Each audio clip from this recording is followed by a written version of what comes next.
Et là, il y a des parents qui prennent rendez-vous une semaine avant l'intégration à la garderie en se disant, hey, il sait pas dormir ici, comment il va faire pour la garderie? Alors, on ne panique pas. Donc, c'est pas parce que l'enfant dort bien à la maison qu'il va transférer ses compétences dans le milieu de garde. Oui, c'est ça.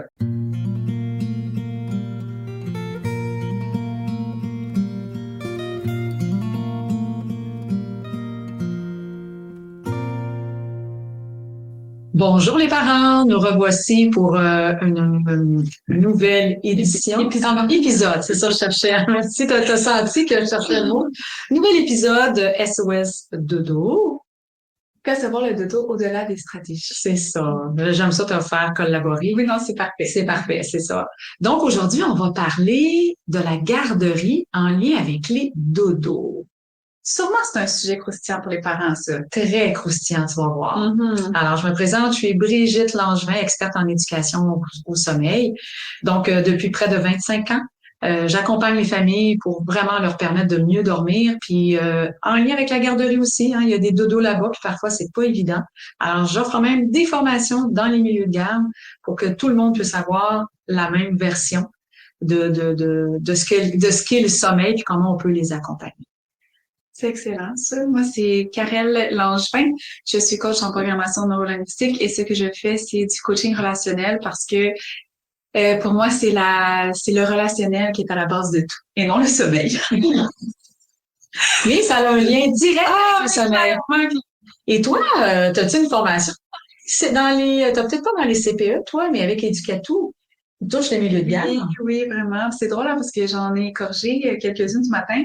Puis une des personnes m'a laissé comme message que c'était vraiment un outil précieux que j'avais mis au service des éducatrices. OK. Ouais, alors, c'est la PNL au service de l'enfant. De l'enfant. Ouais. Alors, dans les premiers épisodes, là, qu'on parlait de solitaire, de relationnel, de visuel, d'auditif, de kinesthésique. Ouais, c'est ça. C'est tout dans ma formation. Dans la formation qu'on en parle, puis comment l'éducatrice, puis le parent, par extension, ben oui, peut arriver à mieux saisir son enfant, à savoir comment gérer tous les encadrements qu'on a à faire à titre de parent d'enfant. Ouais, ben c'est sûr que tu sais tous les exemples sont vu que la formation est pour les éducatrices, tous les exemples donnés dans la formation sont on parle aux éducatrices, mais je pense que cette formation-là est faite pour tout parent ou professionnel qui travaille avec des enfants ou qui sont en contact avec des enfants. Ce qui est intéressant, je pense, dans ta formation, c'est que l'adulte qui fait la formation a aussi des exercices à faire sur lui-même pour comprendre comment lui ou elle fonctionne, comment l'enfant fonctionne, puis comment les deux ensemble, tu sais, comment il faut souvent, des fois, s'adapter à l'enfant parce que l'enfant ne fonctionne pas comme nous. C'est ça, tu sais. Donc, en milieu de garde, c'est ce qui se passe. Alors, l'éducatrice, je sais pas si tu sais, mais elle a 6 ou 9 enfants. Donc, tu as des centres de la petite enfance qu'on appelle des installations. Puis, tu as aussi des personnes qui font le travail à partir de leur domicile, oui, qu'on appelle des responsables en service de garde. Puis là, toi, tu fais un beau oui. Pourquoi? Ah, parce que moi, c'est ce que j'ai préféré dans mon expérience d'enfant. C'est ça. Alors, parce que à l'époque, ça s'appelait des garderies, c'était pas encore des centres de la petite enfance. Donc, tu as goûté aux deux. Tu as été en installation, puis c'était dans mon milieu de travail et t'es pas resté longtemps. Ça s'est pas bien passé pour moi à titre de maman. Tu avais été malade. Ça s'est pas passé pour moi, bien passé pour moi à titre d'enfant non plus. Ça s'est pas bien passé pour toi non plus à titre d'enfant. Tu as eu de la misère à t'adapter. Et le hasard a voulu que je trouve un milieu familial qui n'était pas appelé comme ça non plus à l'époque, mais c'est l'équivalent aujourd'hui, où est-ce que tu as fait jusqu'à l'âge de 5 ans, tu es resté et que tu as énormément apprécié. Oui, vraiment. Ouais. Tu as vraiment apprécié le milieu familial. Oui, parce que oui, c'est dans une maison. Pour moi, ça avait une connotation plus chaude, je pense. C'est ça, en tant que bonne relationnelle. Oui, c'est ça, exactement. Puis on était peu nombreux quand même. Moins de 6, ouais. Ouais, on était peu nombreux. Puis il y a un moment donné où ma cousine aussi était là, fait que j'imagine qu'avoir un référent déjà, c'était énorme pour moi. Là. C'est ça, en même temps, à titre de bonne relationnelle. À titre de bonne relationnelle. C'est ça, c'est ça. Alors, qu'est-ce qui se passe en fait? C'est quoi le lien? Tu sais, souvent les parents me disent là, il y a l'intégration à la garderie. Est-ce que tu sais c'est quoi l'intégration à la garderie, Karel? Avant, on n'en parlait pas, puis il n'y en avait pas d'intégration. C'est que dès le jour 1, tu passais toute ta journée là, comme à l'école. Et toute la semaine, des fois, il n'y avait pas d'intégration. Ben, j'imagine que c'est un processus d'intégration au sens où la première journée, ça va souvent être une demi-journée, j'ai l'impression. On va pas y aller toute la semaine, ça va peut-être deux demi-journées par semaine. Après ça, trois demi. Après ça, peut-être une journée complète. Puis, tu sais, comme dépendamment de. Alors, le processus, effectivement, c'est ça. Puis c'est plus court parce que nos bébés, ici au Québec, ont entre 8 et 10 mois quand ils débutent la garderie. À l'époque, toi, le congé parental était passé de 3 à 6 mois parce que tu es venu au monde la date où ça Oui, oui. passait de 3 à 6 mois. Donc, tu rentrais à 6 mois, voilà 33 ans. Ah, je pensais que ça avait passé 6 mois en un an. Non. Mais non, de 3 à 6 mois. De 3 à 6 mois, c'était 3 mois. Puis partout dans le monde entier, c'est encore 3 mois. Aïe, aïe. Donc, en Europe, aux États-Unis, je sais pas dans les autres provinces, mais je pense que oui, dans les autres provinces aussi du Canada, on est vraiment gâtés au Québec d'avoir un congé parental parce que quand tu additionnes tous les petits congés, ça fait presque 12 mois. OK, le papa a un congé parental, la maman. Alors, je suis plus au fait de tous ces congés-là, mais généralement entre 8 et 10 mois. Oui, c'est ça. C'est ça, le bébé va commencer son intégration à la garderie dans les familles où est-ce que la maman retourne au travail, donc les deux parents retournent au travail. Et c'est 1 heure, 1 à 2 fois par semaine au début. 1 heure? Ouais. Puis tu sais, dans certains milieux de garde, comme en Europe, mais c'est comme ça au Québec aussi, parce que je parlais avec un parent de Belgique la semaine passée, puis son bébé commençait son adaptation, un bébé de 6 mois, et le bébé passait 6 heures d'affilée. Je dis, mon Dieu, c'est rare pour une adaptation, mais le parent est là. Ah, OK. Alors, le parent était là, donc le parent disparaît de temps en temps. Donc, l'intégration se fait dans ces minutes-là où le parent n'est pas là. Parce que l'intégration, ça se fait quand le parent n'est pas là. Si le parent reste, l'intégration ne peut pas avoir lieu parce que l'enfant se tourne vers son référent, oui, c'est sûr. vers son parent qui connaît. Donc, ça ne permet pas qu'un lien d'attachement se tisse. Et c'est ça qu'on fait en premier avant que le dodo se passe là-bas. Alors, c'est ça. Donc, l'enfant doit tisser sa relation d'attachement avec son éducatrice. Puis comment on fait pour savoir que sa relation d'attachement est créée? T'as-tu une idée? Sur quels critères on se base? T'as pas d'école. Sur quels critères? Qu'on sait que le coco de 6 mois, 8 mois, 10 mois, 1 an, il sourit pas. Il sourit. Ben voilà. Non, mais je pense qu'on l'avait mentionné dans un épisode, là. Pas si longtemps, que tu t'en rappelles. Ouais.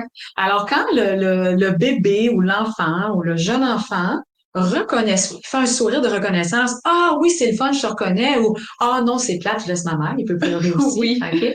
Alors, on sait que la relation d'attachement est créée avec l'enfant, et là, il va commencer à y aller un peu plus longtemps, et on va se retrouver avec un petit coco qui va faire des siestes là-bas aussi. Et là, il y a des parents qui prennent rendez-vous 1 semaine avant l'intégration à la garderie en se disant, hey, il sait pas dormir ici, comment il va faire pour la garderie? Alors, on ne panique pas.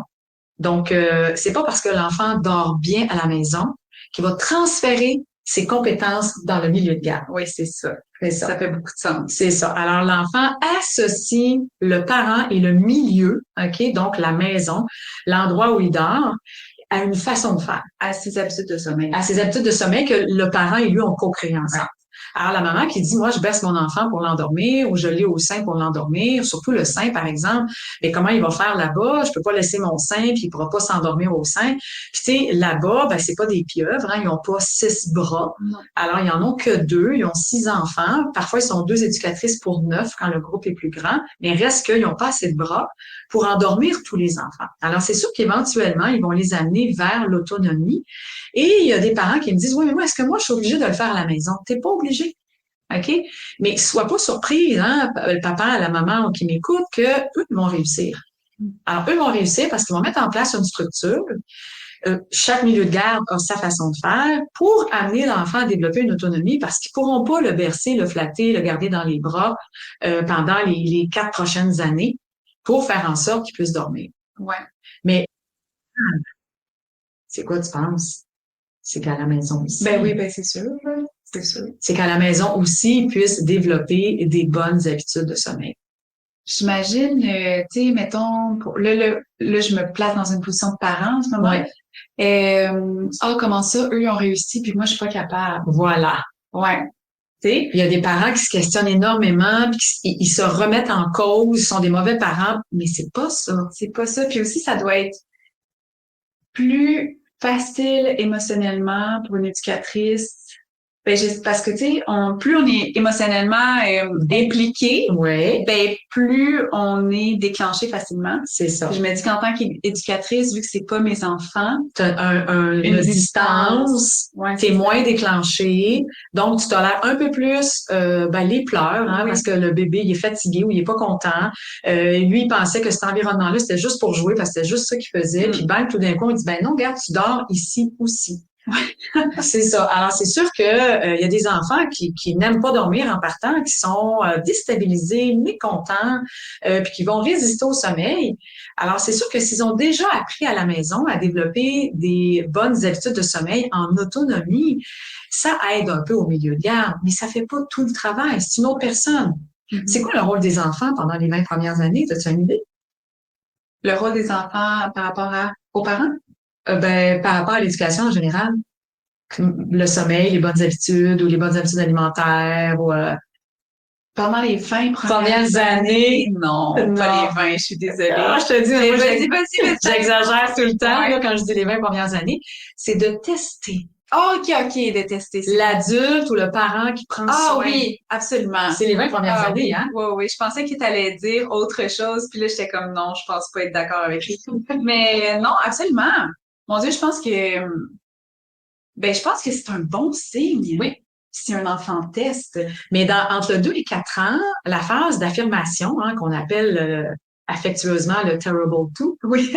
C'est ça. Entre 2 et 4 ans, l'enfant va venir bâtir un système d'autoprotection, puis il va venir expérimenter auprès de son parent, auprès de l'adulte qui en prend soin, de ses grands-parents, de sa marraine, voir comment l'adulte va réagir face à ce que lui va initier comme comportement. Si la réponse de l'adulte est le fun, OK, on continue, mais s'il n'y a pas le fun, il va vouloir s'en protéger, puis il va agir autrement. Ah oui, mais je savais pas que ça s'appelait un système de protection. D'autoprotection. Ben oui, c'est ce que j'ai lu. Ça fait tellement de sens. Ça fait tellement de sens. Même juste au niveau psychologique et émotionnel. Ben oui, c'est ça. Alors, l'enfant veut pas vivre des mauvais moments avec l'adulte qui en prend soin. Donc, il va venir changer son comportement, sa façon de réagir, d'être, pour s'adapter à ce qu'on attend de lui. Puis des fois, ça va être soit en étant, tu sais, comme en l'analyse transactionnelle, là, où t'as l'enfant soumis puis l'enfant rebelle. Ben oui! T'sais, moi, je sais bien que j'étais un enfant soumise à l'autorité, puis soumise ici n'a pas une connotation négative. Pas du tout. Mais j'étais vraiment plus encline à accepter l'autorité versus à ne pas l'accepter. Je pense qu'il y a différents types de personnalités. Puis là, c'est sûr que les enfants qui l'acceptent beaucoup moins facilement, sur le moment, ça peut paraître plus difficile. C'est ça. Puis tu sais, à la garderie, toi, ça allait bien, pas à la maison. Oh, à la maison, on t'acceptait beaucoup moins l'encadrement que je mettais. Ah, pour vrai? Ben, Je suis surpris. Ben non, tu venais nous brasser, ton père et moi. Wow. Alors qu'à la garderie, tu étais tout le temps la plus fine, la plus correcte, celle qui coûte le plus, qui dort le mieux. Puis moi, à la maison, je vivais pas ça, là. Et c'est fréquent. C'est comme si l'enfant, on voit ça à l'école aussi, où l'enfant devient agréable, son niveau d'agréabilité est très élevé envers l'autre pour se sentir aimé, mais rendu à la maison, ça soupape, là, faut que ça ouvre. OK. Et là, l'effort qu'il fait pour s'adapter à un encadrement qui est pas ce qu'il aurait souhaité, il peut pas le faire 24 heures sur 24, j'exagère, là, mais durant toute la période d'éveil. Allez, j'avais l'impression que j'avais jamais résisté. Ben non, Karel, bonté divine, t'es dit au monde avec un fort tempérament pour moi. Mon Dieu, ouais! Ben oui! Aïe, parce que c'est vrai qu'à l'école, j'étais la plus calme. Tu sais, je sais pas, je suis à la garderie, ça c'est comme continuer au primaire et même au secondaire. Parce que ton père et moi, on a fait ce qu'il fallait, là. OK, pour t'encadrer. Puis bon, par chance, tu as gardé cette fibre-là parce que tu es encore une rebelle, mais une rebelle songée, une rebelle... tu sais, tu vas prendre ta place, là, OK? Là. Mais peut-être pas comme d'autres enfants. Par exemple, il y a plus rebelle que toi dans la vie. Vraiment beaucoup plus rebelle que toi. Ouais. C'est pour ça que ma passe rebelle, je l'ai eue à 21 ans et non avant. Mais entre 2 et 4 ans, on y a goûté ton père et moi. Okay. On y a goûté, mais on a mis des balises claires pour toi qui a fait que tu as compris jusqu'où tu pouvais aller. Puis tu n'as pas apprécié les conséquences. Donc, dans ton processus d'autoprotection, tu as choisi de te conformer. Mais il y en a que, tu sais, tu lui dis de pas toucher à la plante, puis ils te regardent en riant, là. Oui. Ben ça, puis tu l'as fait toi aussi, ça. Hmm. Donc, à la garderie, c'est un petit peu la même chose. On s'éloigne un petit peu du sujet, mais l'enfant va venir tester les limites de l'adulte qui en prend soin. Alors, même si à la maison, on est parti avec des bonnes habitudes de sommeil, c'est sûr que c'est aidant. C'est pas vrai que vous avez fait ça pour rien. Là. De un, il arrive à la garderie beaucoup plus reposé. Right. Puis quand tu es plus reposé, c'est bien plus facile de t'adapter À un nouveau milieu. à un nouveau milieu, des nouvelles personnes, des nouveaux jouets, un nouveau mode de vie, que si tu arrives là puis tu es hyper fatigué parce que tu dors 30 minutes le matin puis 30 minutes l'après-midi. C'est sûr. Surtout aussi si l'enfant n'a pas encore de frères et sœurs ou n'a pas de frères et sœurs, puis que là, il arrive dans un milieu où, hop là, l'attention est divisée, il y a du mouvement, il y a d'autres enfants. Ouais, puis t'as pas l'éducatrice, comme tu très bien nommé, l'attention est divisée, t'as pas l'éducatrice, l'adulte pour toi toute seule. Ouais, c'est ça. Tu sais, à la maison, les parents, on a juste ça à faire de donner tout notre temps. Moi, je t'ai donné beaucoup de temps à toi, là, tu sais, puis en tant que relationnel, t'en as exigé encore plus, là, OK? J'aurais dû te donner 25 heures sur 24 pour que tu sois satisfaite. Mais à un moment donné, j'ai mis des limites. Alors, c'est sûr mais j'ai mis des limites, mais jamais comme à la garderie. Puis tu as réussi à t'adapter, quand même, là, OK? Ou est-ce que tu as accepté que l'attention était divisée, mais ça n'a pas été facile. Donc, j'ai choisi un milieu où l'éducatrice était beaucoup plus familiale et friendly. C'est une relationnelle, Nicole, là. C'est une connexion chaude, ouais, Nicole, là, OK, là.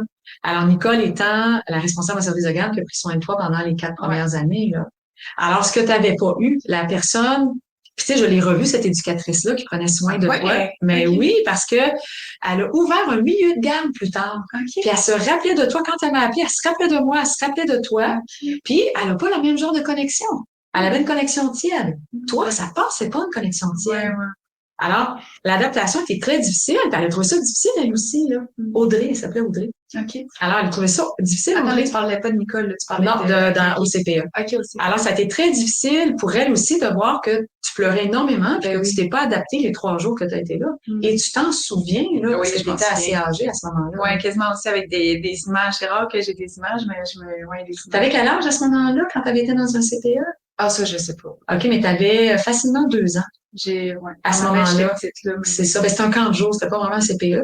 C'était un camp de jour, tu t'étais pas adapté du tout. Ah, peut-être tu étais plus vieille. Bon, je veux pas perdre de temps là-dessus, mais peut-être peut-être avec 4-5 ans. Et tu t'étais pas adapté, puis j'avais fait en sorte que Nicole, la responsable en service de garde, puisse rester avec toi. Fait que j'ai pas passé 4 ans et mes 4 ans à l'école. Non, t'as été à des petites classes, mais t'es pas resté.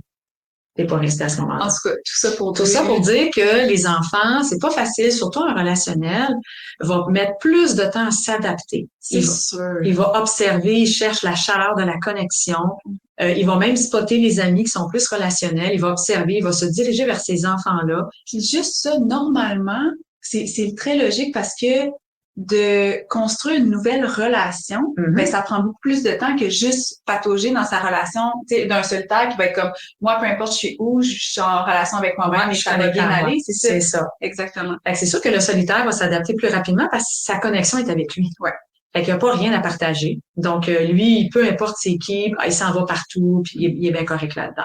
C'est quoi l'impact avec le dodo? Parce que là, on parle de la garderie, on parle de l'intégration, on parle que c'est pas une nécessité que ce soit pareil à la maison comme à la garderie, puis ça, je le répète.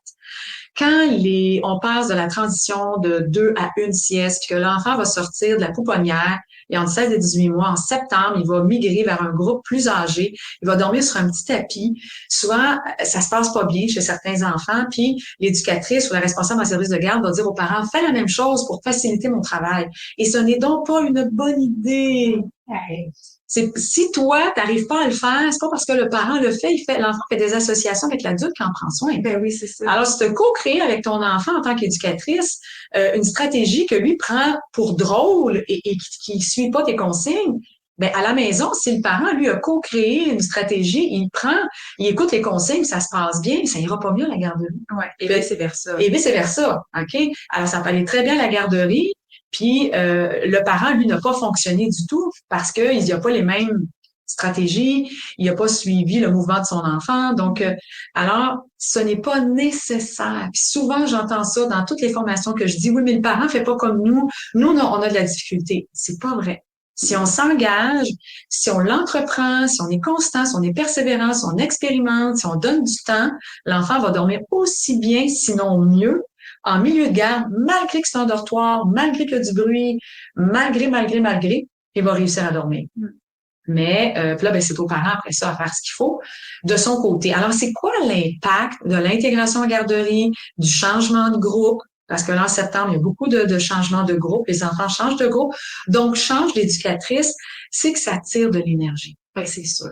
Si ça tire de l'énergie, qu'est-ce que ça donne à la maison? On est plus fatigué. Puis quand on est plus fatigué, qu'est-ce qu'on devrait faire? Se coucher plus tôt. Se coucher plus tôt. Tu peux dire se coucher plus tôt.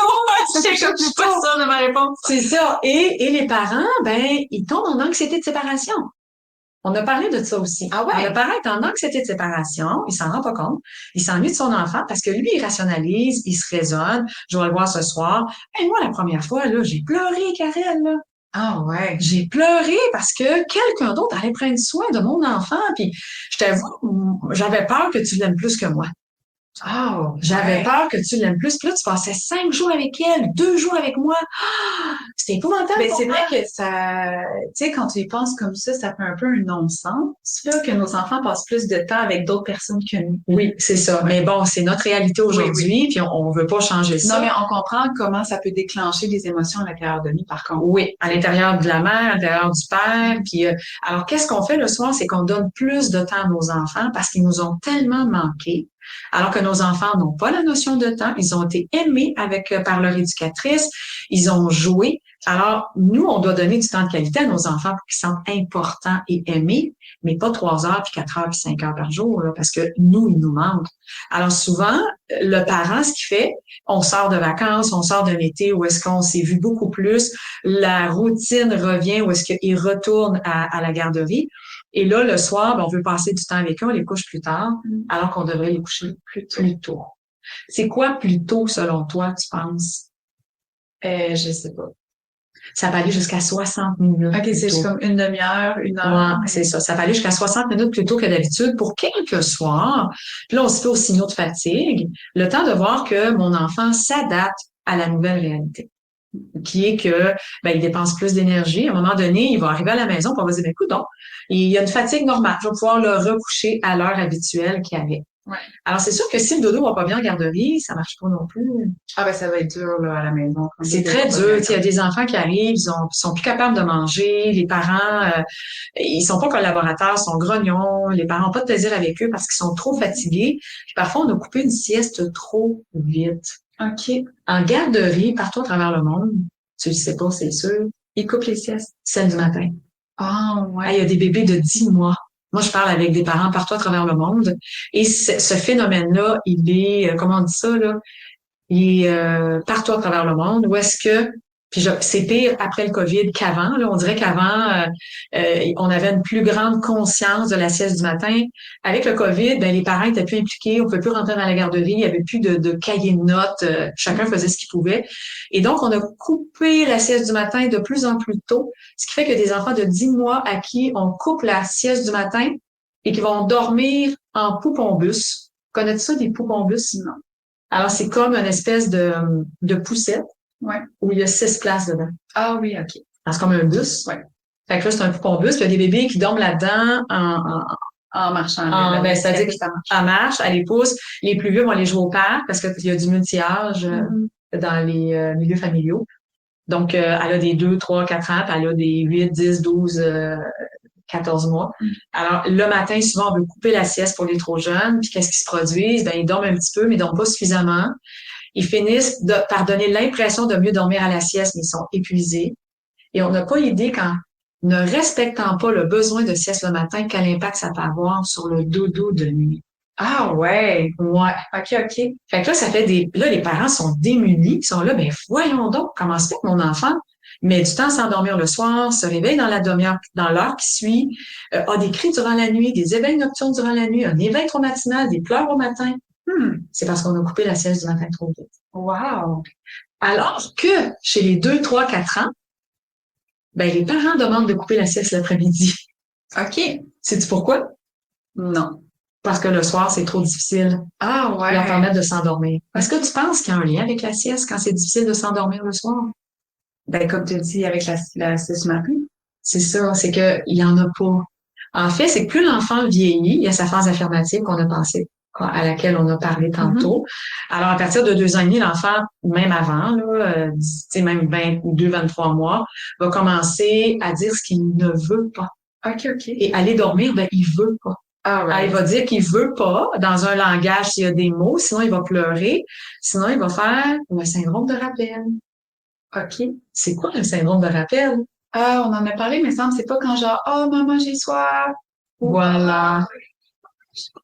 Sur whatever. C'est ça. Alors, il y a des enfants très créatifs parce qu'ils sont trop fatigués, parce ils ont pas assez bien dormi dans la journée. Alors, on va, le soir, ils ont de la difficulté à s'endormir. Ils deviennent créatifs. Et là, par inadvertance, parce que l'enfant ne manipule pas. L'enfant ne manipule pas, il fonctionne par association. Alors, il va commencer à demander quelque chose. Par inadvertance, on a oublié son doudou. Hop, la maman revient. Et là, il va demander d'autres choses, d'autres choses, d'autres choses, d'autres choses. C'est incroyable. Il y en a qui retiennent leur caca toute la journée pour le faire le soir, 30 minutes après leur coucher. Wow! Pour avoir l'opportunité, puis c'est pas de la manipulation, c'est une association.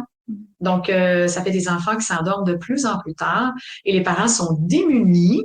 Fait que là, ils disent à l'éducatrice de couper la sieste parce que eux, ils l'ont tenté la fin de semaine. Qu'est-ce que ça fait quand tu coupes la sieste la fin de semaine? Ils tombent évanouis de sommeil en les couchant le soir. Oh. Alors, ça donne l'impression que tu as trouvé la recette magique parce qu'il n'y a plus de syndrome de rappel, il s'endort dans un délai raisonnable. Mais finalement, ton enfant est relié, dans le fond. Finalement, ton enfant est en état d'épuisement. Ben oui. C'est ça. Alors, c'est pas une bonne idée de couper la sieste. Puis là, je sais qu'il y a des parents qui m'écoutent qui vont dire, mais on fait quoi? On fait quoi? On fait quoi? Ben, faut encadrer l'heure du coucher. Faut agir autrement lors du syndrome de rappel. Faut corriger la dette de sommeil. Right. Alors, il y a plusieurs éléments qu'on doit mettre en place pour faire en sorte que l'enfant renoue avec ses bonnes habitudes, parce que en cours de route, on l'a échappé, comme ça arrive dans toutes les familles. C'est drôle parce que j'ai l'impression qu'en tant qu'adulte, on a aussi cette pensée-là qu'on va s'endormir beaucoup plus vite si on est absolument brûlé. Mais c'est vrai chez l'adulte. Mais c'est vrai chez l'adulte, mais au sens où, ben moi, j'ai plus besoin d'être brûlée pour m'endormir. De quoi? J'ai plus besoin d'être hyper fatiguée. Ben parce que tu as développé des bonnes habitudes. Alors, ceux qui font de l'insomnie, malheureusement, se mettent à se coucher de plus en plus tôt parce qu'ils sont trop fatigués. Ils se couchent trop tôt. OK. Fait que là, ils se disent, ben non, faut que je me couche plus tard, mais ils n'arrivent pas à le faire. Alors, c'est un cercle vicieux où est-ce que l'adulte, finalement, réalise pas que lui, il doit se coucher plus tard pour être capable de faire taire son mental et d'être capable de s'endormir. Alors, on le sait tous, mais il y a plein d'adultes qui le font pas. Et quand c'est des enfants, on se dit, ben, c'est pas compliqué, c'est ça qu'il faut faire. Et puis, ils ont, ben non, c'est pas pareil, parce que son taux de cortisol est déjà très élevé à la fin de la journée, parce qu'il a été très stimulé. La garderie, c'est très, très stimulant. Ouais. Et quand ton taux de cortisol est élevé, puis il y a des parents qui amènent leurs enfants dehors après le repas du soir, alors parce que c'est l'été, le soleil se couche encore tard, ben on est en septembre, alors on veut profiter encore des belles journées, et là, ben c'est encore du cortisol parce que le corps envoie des signaux de fatigue, mais il n'y a pas la réponse souhaitée. Le cerveau prend ça pour un danger, envoie du cortisol alors qu'il n'y a que du jeu. Et là, nos enfants sont hyper fatigués, donc il y a des pleurs de décharge, où ils mettent du temps à s'endormir, où ils font de l'insomnie joyeuse. Tout ça dû au fait qu'ils sont trop fatigués.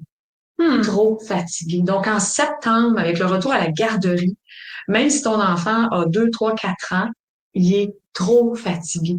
On aura avantage à coucher de 30 à 60 minutes plus tôt quelques soirs.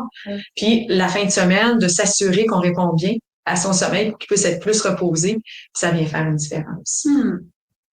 Alors, je vais boucler là-dessus. Je vois que le temps passe. Oui.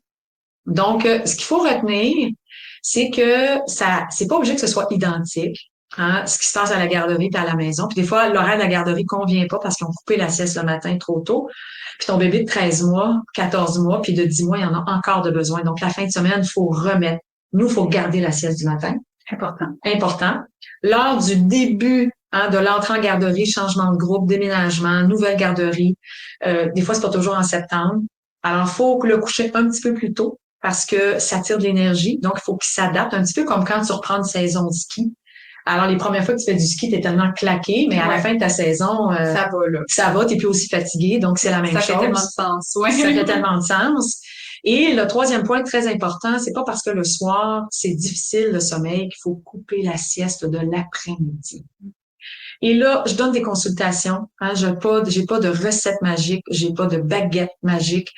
C'est du cas par cas. Faut vraiment aller voir qui est l'enfant, c'est quoi ses besoins, qu'est-ce qui a été fait, qu'est-ce qui a été coupé, comment c'était avant, pour être capable de ramener selon l'âge où il est rendu, pour qu'il puisse de nouveau bien dormir durant la nuit, même si dans la journée, parfois, on n'a pas toujours le sommeil qu'on souhaiterait.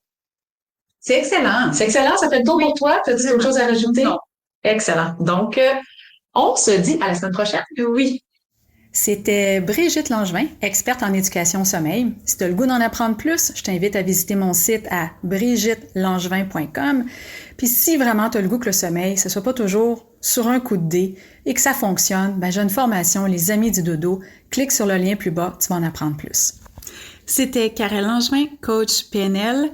Tu peux aussi aller visiter mon site web karellangevin.com. Si ça pique ta curiosité, j'ai créé une merveilleuse formation, la PNL au service de l'enfant. Clique sur le lien juste en dessous si tu veux en savoir plus.